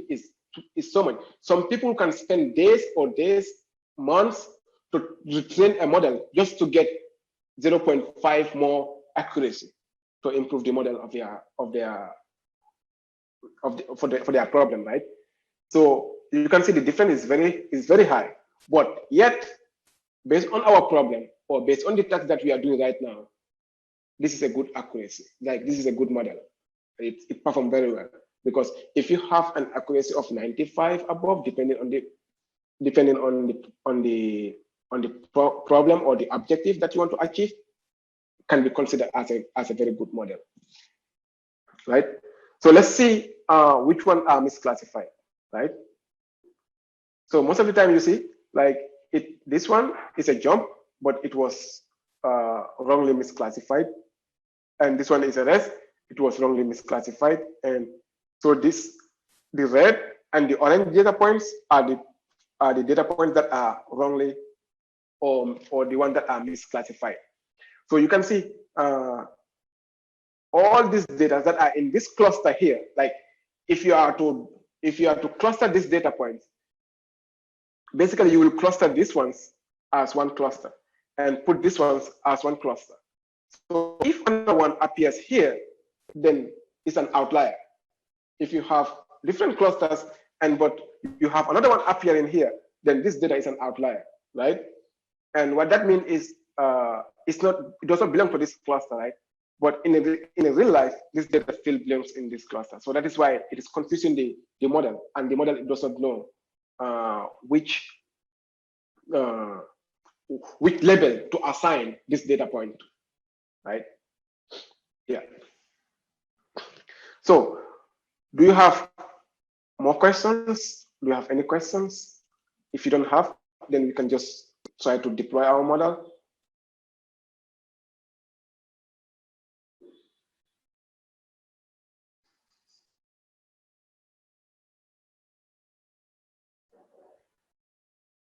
So I want to change the optimizer. Okay, cool. Okay, if you don't have any questions, then I'll just go to the deployment phase, right? And also, I will show you this feature. This is like to version your model, right? So maybe, yeah. So maybe what I could have done is, like, before testing the model, I could have created a version of that model and keep it, and then train another one, keep that version, and then train another one, keep that version. So I can have multiple versions of my model, like let's say create a version here. So I can just give, it will just be like version 1, 2, 3, it will just name them like that, right? And then store this version, and then it will create a copy of that model for me, right?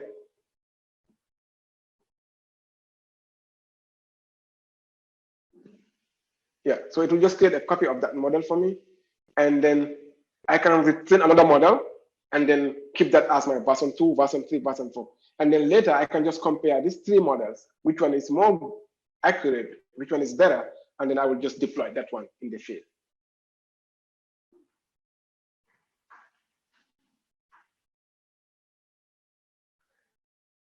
So job completed, close.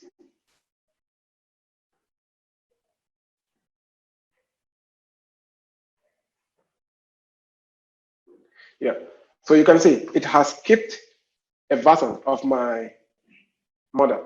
So the training is like 99%, and then the test is like 97. So you can see like it does not give me 99.3 or 69 point something. It is just rounding up to the nearest whole number, right? So that is why, since it was 99.3, it's just telling me it is 99. And here, since it was 99.6 something, now it has rounded up to 7. Now it's just telling me that your test accuracy is 7. So this can be version 1 of my model. So I can go back and retrain this model and have another version of the model, and that will be version 2 of my model, right? Yeah. So that is for the version part, and you can explore how to use all these features. This will be very good. Then we go to the deployment phase.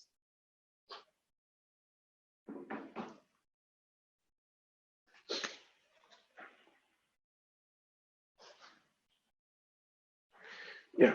So after we have trained our model and then we have tested, now we are satisfied.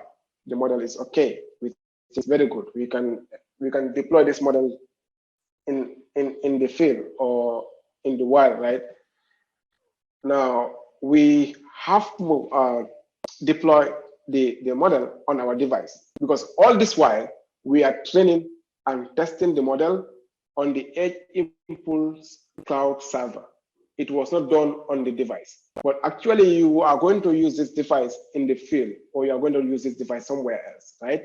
So we have to deploy this model in the device and it be able to work there, and then we program the device to be able to respond to the model, right? Yeah. So we can just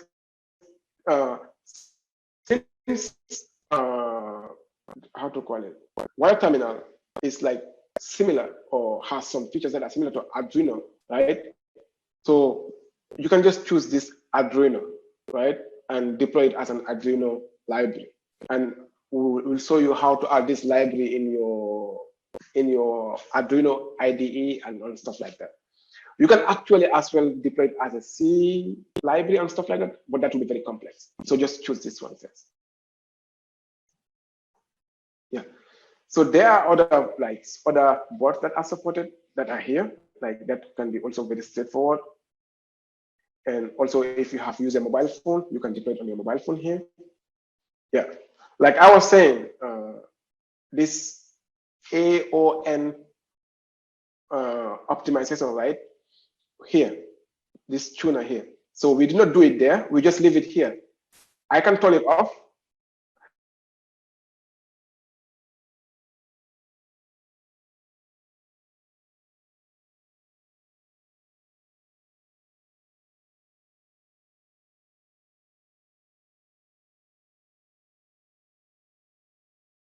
Oh, we cannot hear you, Luca.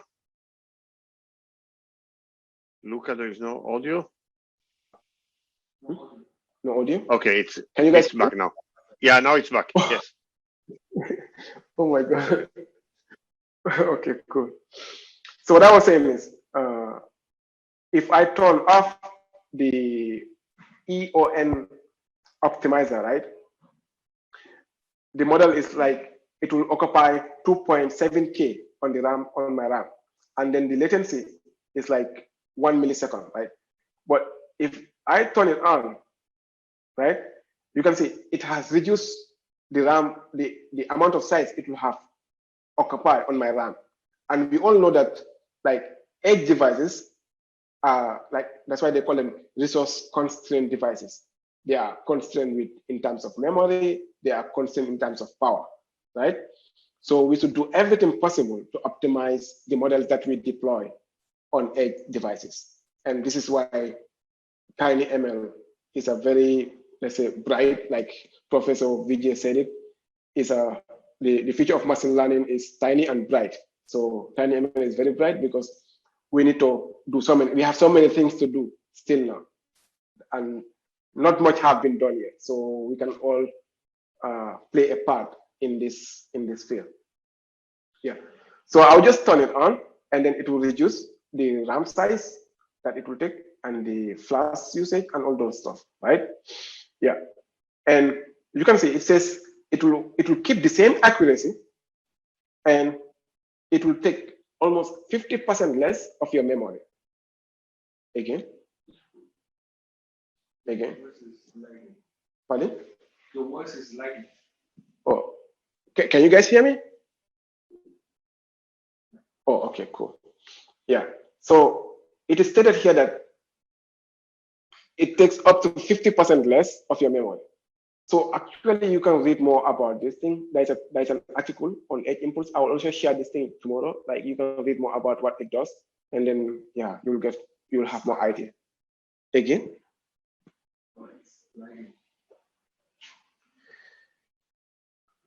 This is too bad. This is not good. Is my voice okay? Can you guys hear me? Yes, perfect. Yes, perfect. Okay, good.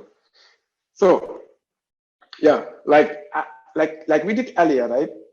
Edge Impulse will try its best to suggest the best or the most optimal features for you, and then they will put a star on it. So you have two things, right? You have the quantize, which is also like another method of optimizing models, right? So it's like just reducing the like things from like 32 bits to 8 bits, something like this, right?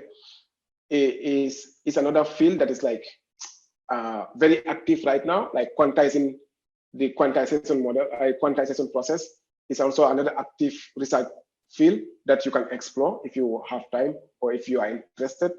Yeah, and this is the unoptimized, like you can see it's a float 32 bit, right?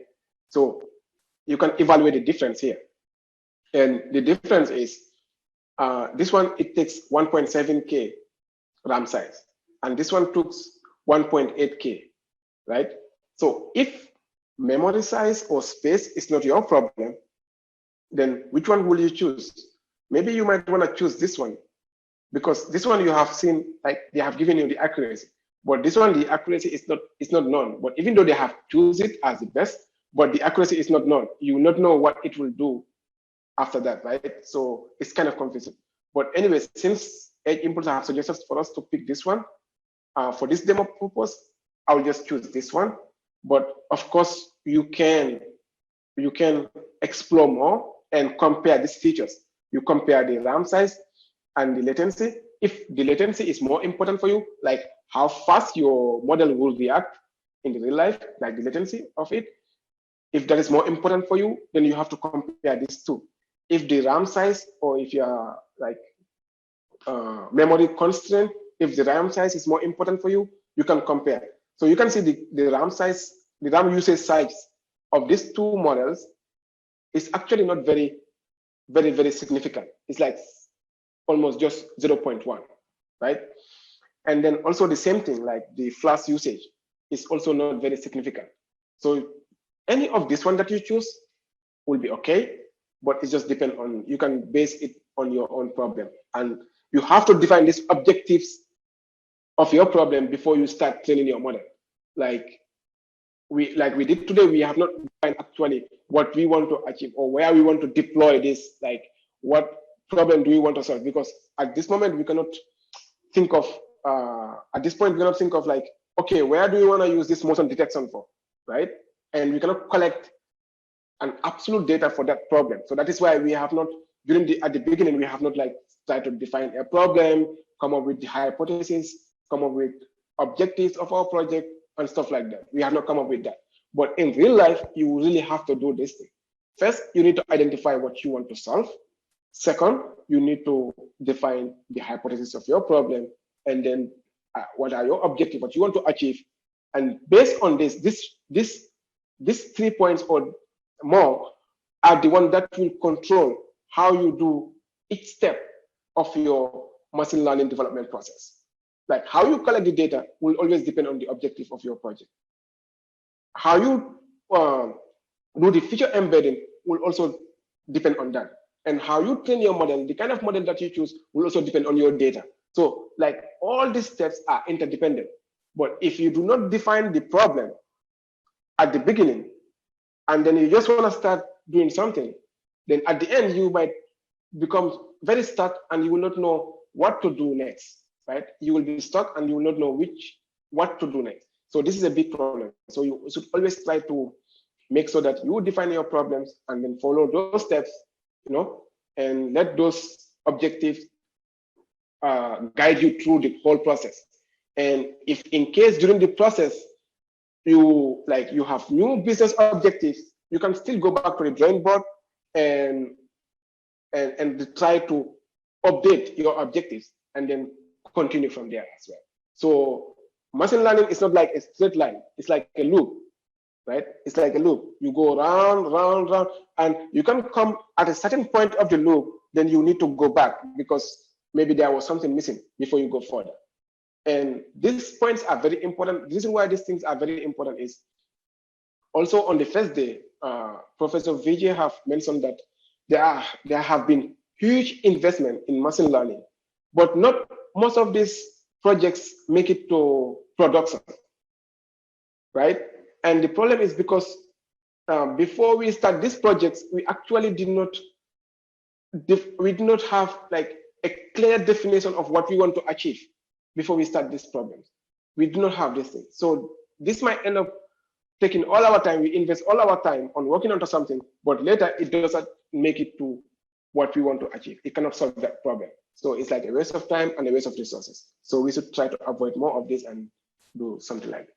Yeah. Okay. From that, when you come to this stage, this is the one that is selected. It's automatically selected.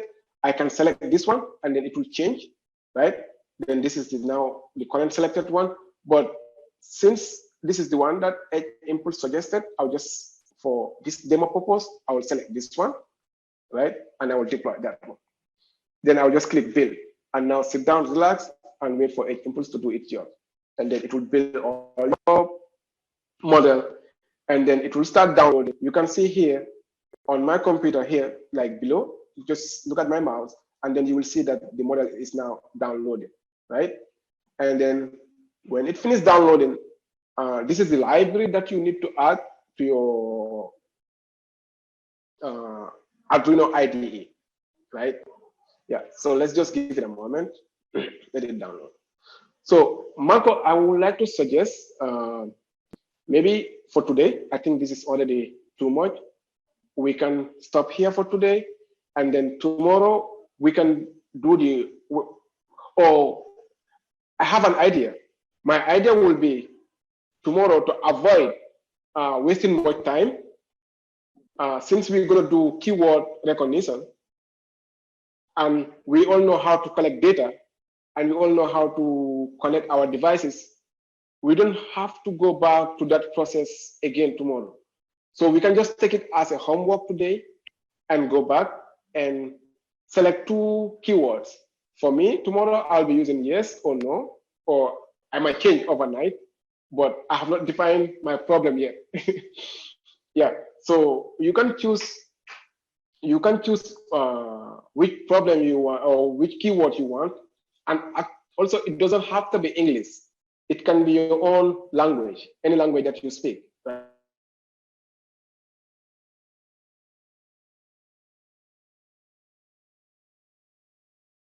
Oh, we lost you, Luca, just Is it now. me?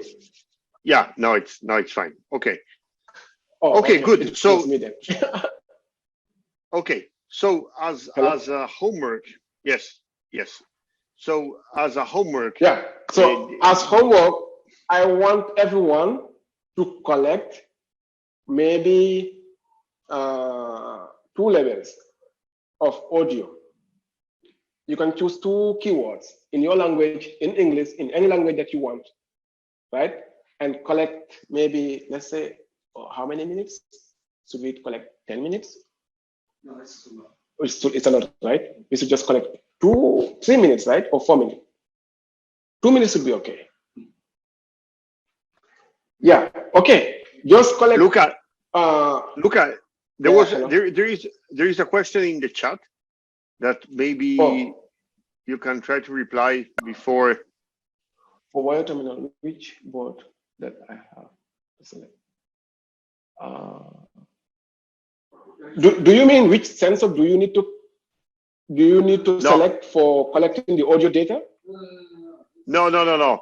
I think when you deploy, you gave the example of the library, and that is fine. But if you download the firmware, then which firmware should they download when you download the executable?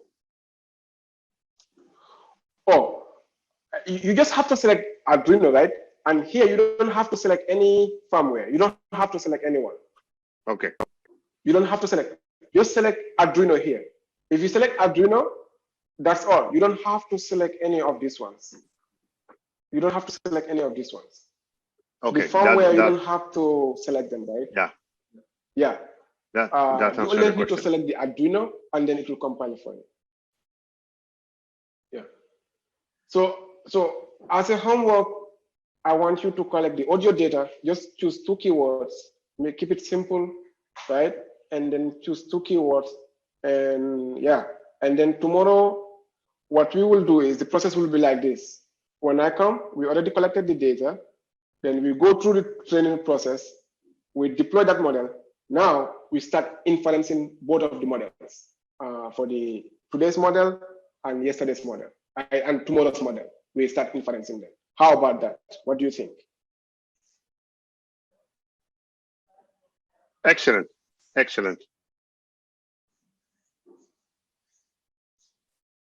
Okay, that should be fine. Okay, fantastic. So thank you so much. Thank you so much, Luca. There is, clapping hands for me. That was, I think, a very good, workflow. I think now participants have the idea of how to go from, collecting data, connecting the device to a Gpulse, to, all the process up to deployment. So they have seen that. Will you please share the slides that you showed at the beginning? Of course. I will send. I will send it to you. I'll send Yes, it to you. please. Okay. Yeah, actually, so it has all this process. Like, I don't even need to follow. Excellent. It has all this process. And in case if someone don't want to go back through the video, maybe it will be too long, you can just follow the slides. And also the guide that Peter sent you guys yesterday, that also has some guide, and that manual is also good. It can give you all the process. But the slides also summarize the process, so it should be okay. Excellent, fantastic. So that people can go through the single steps if they have any issue. Okay, good. So again, thank you so much, Lucas. See you tomorrow. Just for the data acquisition. Yes. For the data acquisition, right? When you are collecting the audio data, just to select the right sensor. Let me show you. So when you come to the data acquisition, right, tomorrow, first write your model. I write your how do I call it? The label. You can choose the keyword that you use and then write that name as the label, right? And then just give me a second on my network. I hope tomorrow my network is not like this. Yeah. And then come here.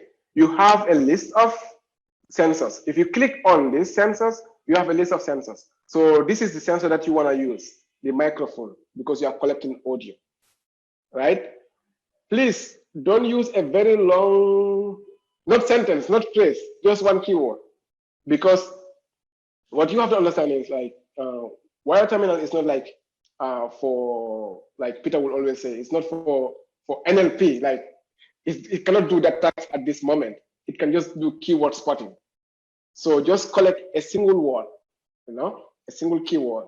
Yes, no, jump, sit, walk, play, whatever, right? And you can choose your language as well. So you can use your own language as well. So it doesn't matter, right? So yeah. So that being said, I think this is enough for me today, and I hope to see you guys tomorrow. Excellent. Okay, and I think we can call it a day for the participants as well. We had a lot of information on how to set this up. Again, don't forget Discord. We can help you on Discord if you have any issues, and Peter and Luca will be on Discord as well. So if you have any issue later today or tomorrow in your morning, please ask on Discord or send an email, and we will do our best to help. Good. Thank you very much. Remember, Edge Impulse is free. So practice. Then you'll be good. Yeah. That's it. Excellent. That was fantastic. And see you tomorrow. Thank you again. Okay, bye-bye. Thank you, guys. Thank you for your time. Tomorrow's session. I'm very sorry for my, It's fine. It's fine. Thank you. Bye-bye.